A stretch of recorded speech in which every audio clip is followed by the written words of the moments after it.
के इस धरती पे आदिवासी समाज के गौरव से जुड़े इस सम्मान समारोह में उपस्थित राजस्थान के राज्यपाल श्री हरिभाई बागड़े जी, मुख्यमंत्री श्री भजन लाल शर्मा जी, मंत्री जनजाति क्षेत्रीय विकास विभाग श्री बाबूलाल खराड़े जी, मंत्री राजस्व विभाग श्री हेमंत मीणा जी, गणमान्य अतिथियों, बड़ी संख्या में यहाँ उपस्थित आदिवासी समाज के भाइयों और बहनों, प्यारे बच्चों, देवियों और स्वजनों, सभी को मेरा नमस्कार।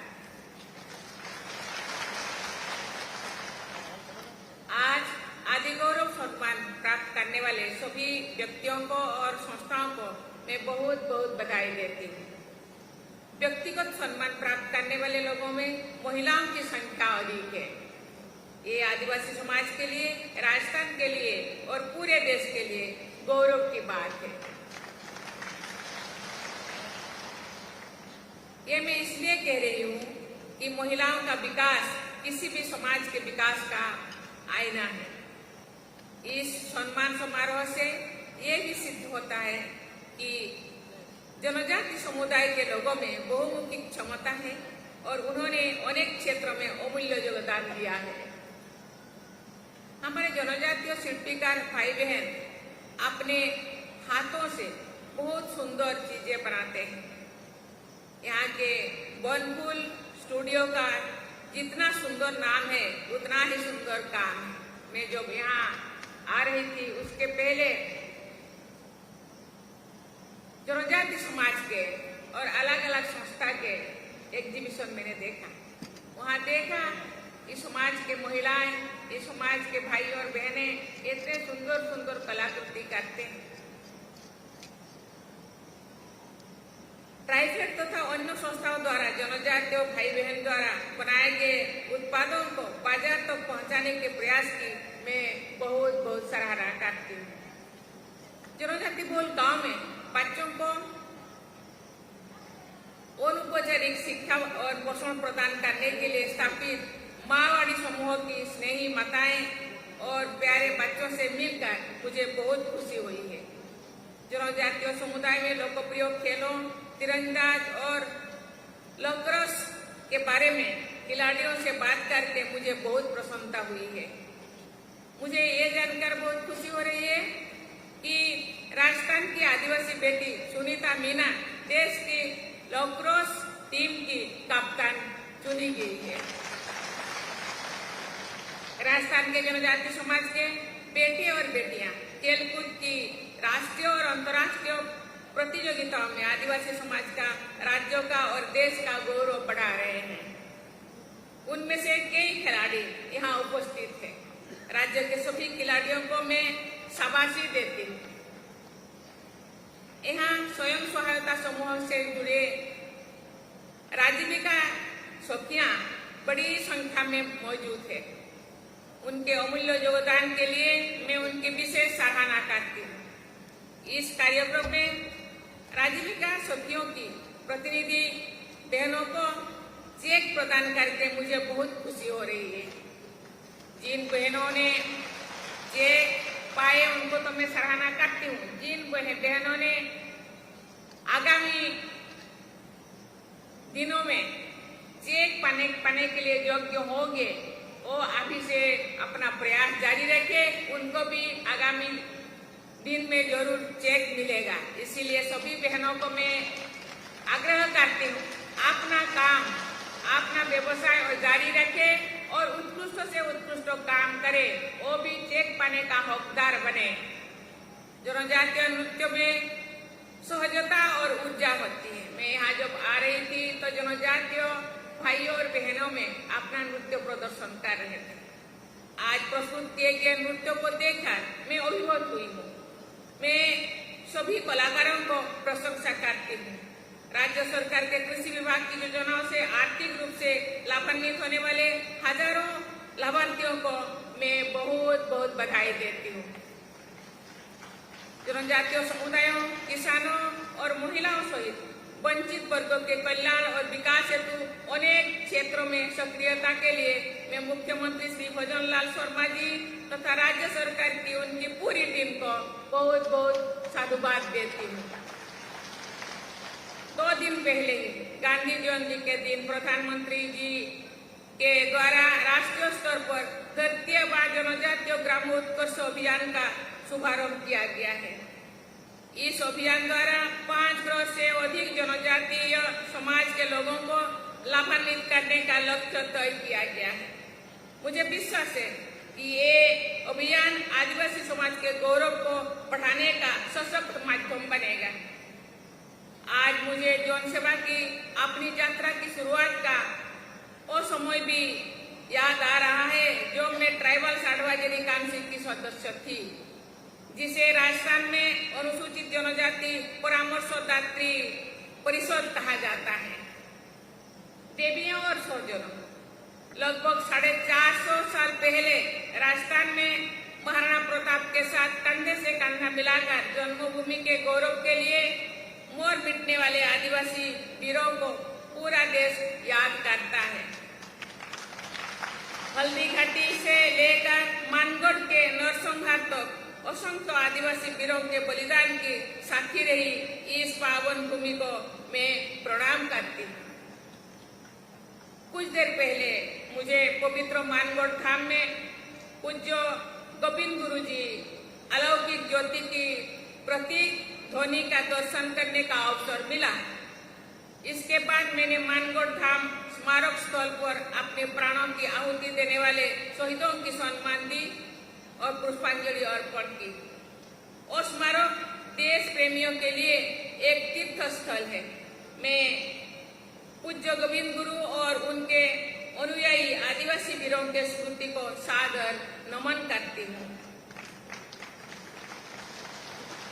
आने वाले 30 अक्टूबर के दिन हर साल की तरह हम सब गोविंद गुरु जी की पुण्यतिथि मनाएंगे।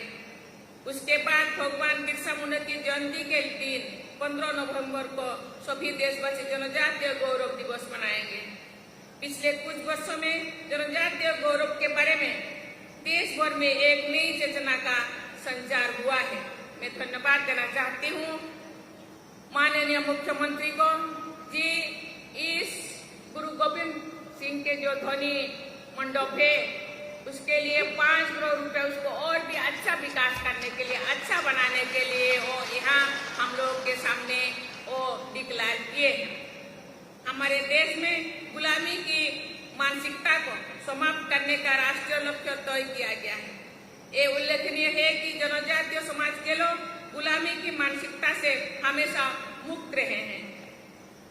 इस पावन धरती पर मानगढ़ आंदोलन से जुड़ा आत्मसम्मान से भरा हुआ भील समुदाय का एक गीत याद आता है। भुरेटिया नहीं मानू रे नहीं मानू, दिल्ली में मारी गाड़ी है, बणेश्वर मारो लिखो है, मानगढ़ मेरा झगड़ो है, नहीं मानू रे नहीं मानू। अर्थात अंग्रेज तेरी बात में नहीं मानू नहीं मानू, दिल्ली में मेरा आसन है, बणेश्वर मेरा ग्रंथ है, मानगढ़ मेरा ऐलान है। अंग्रेज तेरी बात में नहीं मानू नहीं मानू।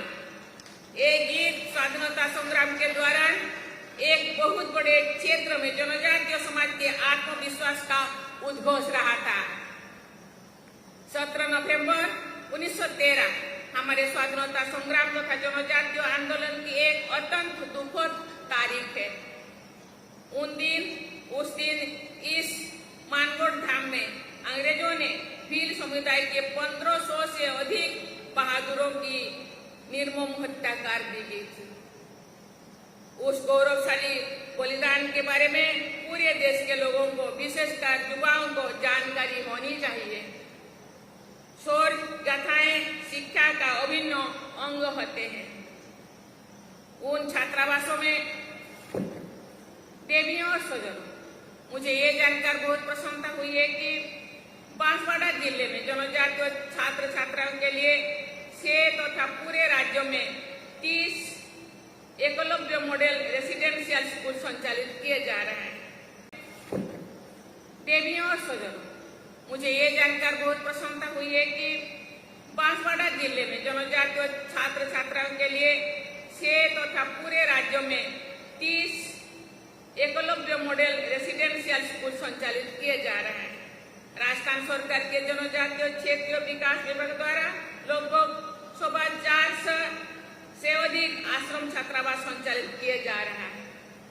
उन छात्रावासों से निःशुल्क आवास, भोजन, कपड़े तथा अन्य सुविधाएं दी जा रही है।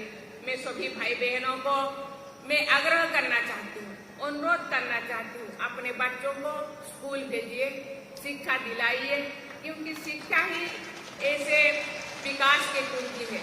शिक्षा होने से ये बच्चे आगे बढ़ेंगे, समाज आगे बढ़ेगा, देश आगे बढ़ेगा। इसके अलावा राज्य सरकार द्वारा अनेक आदर्श विद्यालय, छात्रावास तथा स्पोर्ट्स हॉस्टल भी संचालित किए जा रहे हैं। मैं यहाँ आने से पहले स्पोर्ट्स से जुड़ी बहुत सारे बच्चों को, स्टूडेंट्स को मैंने मिली। उन्होंने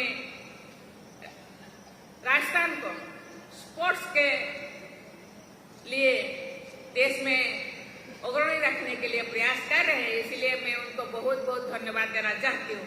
मुझे बताया गया है कि उन छात्रावासों में हजारों विद्यार्थियों लाभान्वित हो रहे हैं। छात्रावासों का उल्लेख करते हुए मुझे अपने विद्यार्थी जीवन की याद आ रही है। कक्षा 7 तो अपने गांव में पढ़ाई करने के बाद मैंने भुवनेश्वर जाकर आगे की पढ़ाई पूरी की थी। यदि छात्रावास की सुविधा नहीं मिली होती तो शायद मेरी आगे की पढ़ाई मुश्किल से हुई होती या उसमें रुकावट भी आ सकती थी। इसलिए आज मैं आपके सामने खड़ी हूँ तो केवल शिक्षा के बल पर। इसीलिए मैं सबको आग्रह करना चाहती हूँ, अनुरोध करना चाहती हूँ, बच्चों को शिक्षा दिलाइए, स्कूल भेजिए, कॉलेज भेजिए, क्योंकि सरकार जनजातियों का साथ है, उनके साथ खड़े हैं। जनजाति समाज कैसे आगे बढ़े, हर क्षेत्र में आगे बढ़े, इसीलिए सरकार चिंतन करते हैं। इसीलिए सरकार तो चिंतन हम लोगों को भी चिंतन करना चाहिए, हम लोगों को भी कदम आगे बढ़ाना चाहिए। मैं आप सबसे अनुरोध करती हूँ कि अपने बेटे बेटियों को जरूर पढ़ाइए, उन्हें अच्छे से अच्छा पढ़ाई करने के लिए अवसर दीजिए और उनका उत्साह बढ़ाते रहिए। बांसवाड़ा स्थित गोविंद गुरु जनजातीय विश्वविद्यालय की स्थापना से यहाँ के जनजातीय युवाओं को उच्च शिक्षण की सुविधा स्थानीय स्तर पर उपलब्ध हो रही है। ये सुविधा उन्हें उनके लिए विकास के बहुत से रास्ते तैयार करेगी। मैं आशा करती हूँ कि जनजातीय समुदाय सहित राजस्थान के लोग विकास के नई प्रतिमान स्थापित करेंगे। मैं राजस्थान के सभी निवासियों के स्वर्णिम भविष्य की कामना करती हूँ। इसी के साथ मैं आपको बहुत बहुत धन्यवाद देती हूँ। जय हिंद, जय भारत, जय राजस्थान।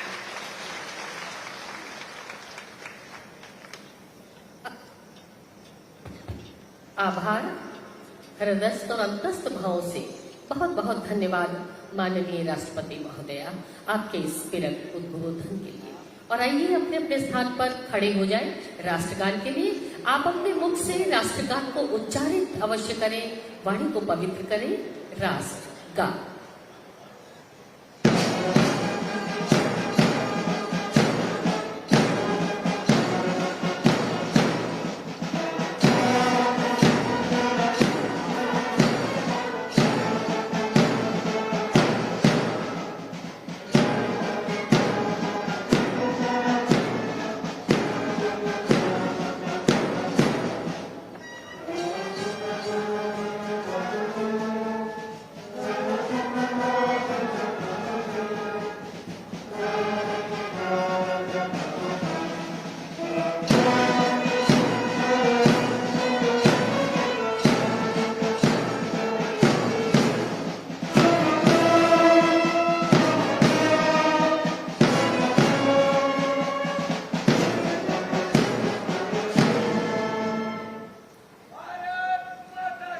आप सभी का बहुत बहुत आभार, धन्यवाद। मैं आपसे विदा लूंगी, डॉक्टर ज्योति जोशी। जय भारत, जय हिंद, जय राजस्थान।